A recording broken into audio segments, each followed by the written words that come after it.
Exam में marks ना ही ज्यादा नॉलेज से आता है और ना ही ज्यादा पढ़ने से आता है।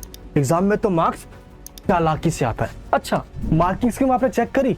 सीबीएसई बोर्ड के द्वारा ये बताया गया है कि जब टीचर आंसर शीट चेक करते हैं ना, तो वो पहले मार्किंग स्कीम चेक करते हैं और डिट्टो वर्ड वो आपकी कॉपी में देखते हैं। अगर वही वर्ड एज इट इज नहीं रहा ना, तो चाहे आप जितनी मर्जी अच्छे से लिख कर आ जाओ, वो मार्क्स आपको नहीं देंगे। और सबसे बड़ी प्रॉब्लम, मान लो कोई ऐसा क्वेश्चन है जिसका आंसर आपको नहीं आता, तो टीचर्स आपको मार्क्स कैसे देंगे? आज की इस वीडियो में मैं आपको ये तो बताऊंगा ही, लेकिन जो ये सब कहते हैं ना कि मेहनत करो और नंबर मिल जाएंगे, लेकिन मैं कहता हूं मेहनत तो गधा करता है, शेर शिकार करता है। मैं मनीष वर्मा, आप सभी को स्वागत है डिग्निटी चैनल पे।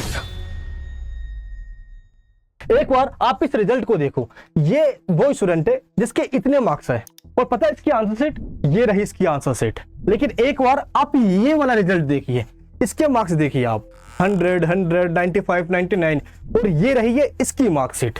ये इसके लिखने का तरीका है। तो टीचर्स देखते क्या है भाई, इसके इतने कम मार्क्स और इसके इतने मार्क्स, क्या ये ज्यादा नॉलेज वाला बंदा था? नहीं, पता है इसे पर्सनली बात करी भाई, एंड मूवमेंट पे इसने पढ़ा और बस वही चीज जो टीचर्स आपके आंसर शीट में देखते हैं ना, इसने वो करके आ गया। और पता है दो चीज, जिन्होंने आपसे पहले एग्जाम दे दिया है उनकी आंसर शीट चेक करना, और टीचर्स जिसमें से देखकर आंसर मैच करते हैं वो चेक करना, मार्किंग स्कीम। अगर ये दो चीज आपने देख लिया ना, तो 50% काम आपका अभी हो जाएगा। ये दो चीज कहां से मिलेगी? इससे पहले ये सॉल्यूशन जान लीजिए। देखिए, जैसे टीचर के पास आपकी आंसर कॉपी आती है ना चेक करने के लिए, तो टीचर पता है सबसे पहले क्या करते हैं, जो मार्किंग स्कीम उनको मिली हुई है वो बगल में रखते हैं, और आपकी आंसर शीट पेज पर रखना वो जैसे शुरू करते हैं, सबसे पहले उनको दिखता है सेक्शन, और आपने टॉप में सेक्शन नंबर कौन सा डाला है? डालते हो ना सेक्शन नंबर, आप पहले सेक्शन डालना होता है। ए कर रहे हो, बी कर रहे हो, सी कर रहे हो, डी कर रहे हो, ई कर रहे हो, दैट्स अप टू यू, ये जरूर डाल देना। तो पहले वो ये देखते हैं। अगर आपने एमसीक्यू अटेम्प्ट किया है ना, तो ध्यान रखना स्टार्टिंग के 20 ऑब्जेक्टिव क्वेश्चन ठीक होने चाहिए, तभी सेक्शन ए करना। वरना जितने भी टॉपर्स रहे हैं ना, जिनके 90 प्लस मार्क्स आए हुए हैं, उन्होंने कभी भी सेक्शन ए अटेम्प्ट ही नहीं किया। क्योंकि अगर स्टार्टिंग में क्वेश्चन गलत निकल गया ना मेरे दोस्त, तो ध्यान रखना रायता फैल जाएगा। टीचर समझ जाएगा ये बच्चा यार मजा नहीं आ रहा है इसके अंदर, अरे आगे के आंसर भी इसके ऐसे होंगे। स्टार्टिंग में ही वो आपको जज कर लेते हैं। मैंने कई सारे आंसर कॉपी चेक करने वाले टीचर से बात करी, मैं सच बता रहा हूं आपको। और सबसे बड़ी दिक्कत पता क्या आती है? और सेक्शन आप गलत चूज कर लेते हो। इसलिए वो सेक्शन चूज करो जिसमें आप अच्छे से कर सकते हो। अब वो चाहे सेक्शन बी हो या सी हो या डी हो, बस जो सेक्शन आप पहले चूज कर रहे हो ना, वो ऊपर लिखकर फिर उसी सेक्शन का आंसर लिखना, किसी और सेक्शन का उठाकर आंसर मत लिख देना। तो पहली गलती तो आपको ये नहीं करनी। जैसे ही नया क्वेश्चन आप शुरू कर रहे हो, तो लाइन डालते जाना। इससे क्या होगा कि आपका पहले वाला क्वेश्चन और नया क्वेश्चन जो है उसमें सेपरेशन आ जाएगा और ये चीज मिक्स नहीं होगा। और ये सबसे बड़ी गलती क्या कर रहे हो आप? स्टार्टिंग में आपकी राइटिंग बहुत अच्छी है, लेकिन एंड होते होते आपकी राइटिंग गंदी हो जाती है। मत करो यार, ऐसा मत करो। टीचर देखो जज कर लेंगे ये कि आप क्या रायता फैला कर जा रहे हो। तो सबसे पहले आपको क्या करना है, आपको स्टार्टिंग के 5 क्वेश्चन उस सेक्शन में लिखने जो आपका बहुत अच्छे से आता है, राइटिंग अच्छी लिखनी है। टीचर इन्हीं 5 क्वेश्चन आगे जज कर लेते हैं। मैं फिर से बता रहा हूं आपको यार, इतना टाइम नहीं होता। 5 से 7 मिनट एक कॉपी चेक करने में लगती है उनको। इससे ज्यादा वो दे देंगे ना, तो टाइम पे रिजल्ट नहीं आएगा। प्रेशर उनके ऊपर होता है, इसलिए स्टार्टिंग में उनको मत उलझाओ। देखो, उनको मत उलझाओ, टीचर की साइकोलॉजी समझो। राइटिंग अच्छी है, स्पेस खुला खुला है, टीचर मार्क्स अच्छे दे देंगे, क्योंकि उनको समझ में आ रहा है, आपने अंडरलाइन कर रखा है। क्लियर है? अच्छा, जहां भी जरूरत पड़े ना डायग्राम बना दो। ये देखिए इस तरीके से, यहाँ पे इसने आंसर लिखा, तो इसने आंसर को डायग्राम में भी बना के एक्सप्लेन कर दिया। और टीचर ये देखते हैं कि हेडिंग्स कवर है या नहीं, पूरे क्वेश्चन की हेडिंग कवर है या नहीं, ये जरूरी है। पता है कैसे?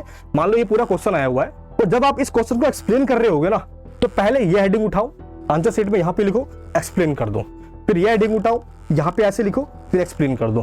पूरे क्वेश्चन को ब्रेक डाउन करके पूरी हेडिंग को एक्सप्लेन कर देना अपने क्वेश्चन के अंदर, यानी कि आपका पूरा क्वेश्चन कवर हो जाएगा आपके आंसर में। बस ये ध्यान रखना, कुछ छूटेगा नहीं इससे। अच्छा, अंडरलाइन करते हो आप? नहीं करते? एंड में टाइम बचा लेना। और कीवर्ड्स और मार्किंग स्कीम में वही कीवर्ड होते हैं जो आपकी एनसीईआरटी बुक में है, तो बस उनको अंडरलाइन कर देना। एक्स्ट्रा मार्क्स मिलेंगे, इसकी गारंटी मैं दे रहा हूँ, एक्स्ट्रा मार्क्स मिलेंगे। बस ये 3 चीजें देखते हैं टीचर, डायग्राम्स, हेडिंग सारी क्वेश्चन की कवर है या नहीं, और अंडरलाइन है या नहीं। टीचर इंप्रेस, ध्यान रखना, टीचर इंप्रेस, एंड इसके बाद ऑल अटेम्प्ट। ऐसे कितने सारे स्टूडेंट्स हैं भाई, pre board, mock test, UT में क्वेश्चन छोड़ दो चलेगा, बोर्ड में आके वो क्वेश्चन छोड़ दे रहे भाई, अपराध हो जाएगा ये। याद करो वो दिन जब आप 10th क्लास में आए थे, और उसी दिन आपने कमिटमेंट कर ली थी कि 9th क्लास से बहुत बेहतरीन होगा मेरा 10th क्लास। अब वो कहाँ गया वो दिन मेरे दोस्त? अपने आप को पहचानो, आपने पूरे साल मेहनत करी है और वही चीज 3 घंटे में टीचर को दिखाना है। पूरे साल की मेहनत टीचर नहीं जानता, कौन मेहनत करके आया कौन नहीं आया है। टीचर को तो आपको नाम तक नहीं पता, बस वो सीट जिस पे आप लिख कर आए हो ना, उन्हीं सीट से टीचर आपको पहचान लेगा कि बच्चा कैसा है ये। और स्टार्टिंग में टीचर्स को ही आपको दिखा देना है ऑल क्वेश्चन अटेम्प्ट करके, एक भी क्वेश्चन बिना छोड़े।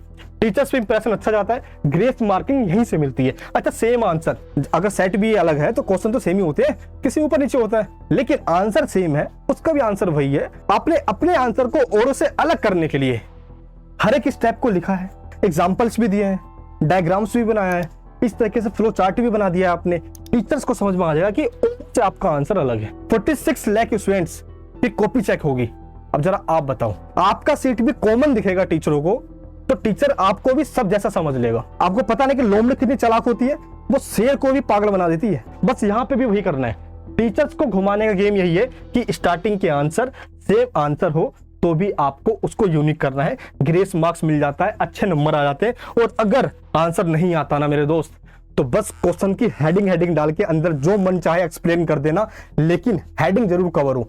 इस तरीके से हेडिंग ब्रेक डाउन करके कि भाई आपको ये कवर करना है। स्टार्टिंग के 15 मिनट्स में ही आप ये कर सकते हो सारा काम, जिससे कि आपको दिक्कत ना आए। टीचर्स क्योंकि कीवर्ड्स देखेंगे जो मार्किंग स्कीम में है, स्टेप चेक करेंगे, फिर आपकी प्रेजेंटेशन देखेंगे। क्योंकि 2 आंसर शीट, आप जरा एक बार इस आंसर शीट को देखो, आप खुद एग्जामिनर होते, कॉपी चेक कर रहे होते, तो इसको आप कितने मार्क्स देते, कैसे जज करते आप इसको।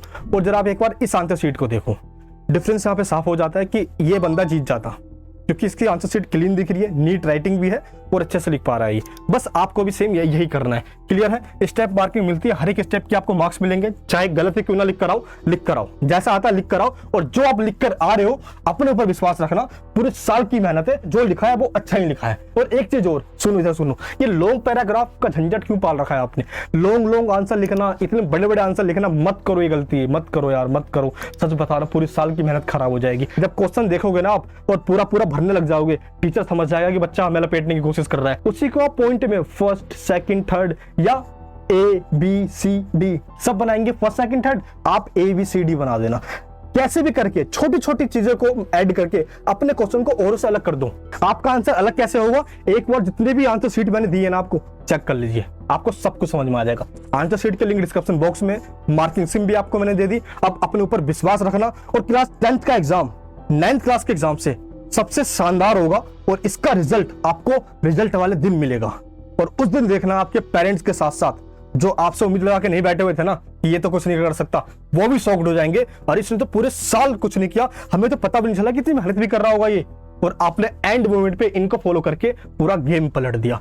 अगर आपको अपने ऊपर विश्वास है ना, तो कमेंट में लिख दो मिशन 95%, और आपके आएंगे। जाओ और फोड़ दो।